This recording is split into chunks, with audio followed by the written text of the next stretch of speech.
Beauty of success എവിടെ വളരും ഉറപ്പാ. ഈ ഒരു ആറ്റിറ്റ്യൂഡാണ് നമ്മുടെ സക്സസ്. കടം മേടിച്ചിരുന്നപ്പോൾ എനിക്കുണ്ടായിരുന്ന ഒരു സ്റ്റോറിയും കടം മേടിക്കില്ല എന്നൊരു തീരുമാനം എടുത്ത് കഴിഞ്ഞതിന് ശേഷമുള്ള എൻ്റെ സ്റ്റോറിയും രണ്ടും രണ്ടാണ്.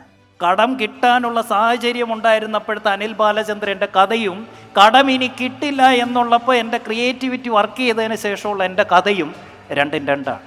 I rewrite my story by taking the decision that I will not take any more debt.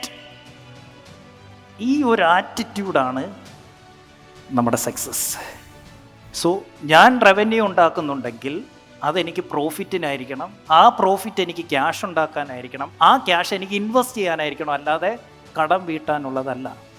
ഇത് ഡെറ്റ് ഇല്ലാതെ ഗ്രോ ചെയ്യുമ്പോൾ സ്ലോ ആയിരിക്കും വളർച്ച, പക്ഷേ അത് അൾട്ടിമേറ്റ് ആയിരിക്കും, വളരും ഉറപ്പാ. മറ്റേതോ ഫാസ്റ്റ് ആയിരിക്കും വളർച്ച, അതുകൂട്ട് തീരും. സോ ബ്യൂട്ടി ഓഫ് സക്സസ് എവിടെ? When it is nice and study, അവിടെയാണ് ബ്യൂട്ടി ഓഫ് സക്സസ്.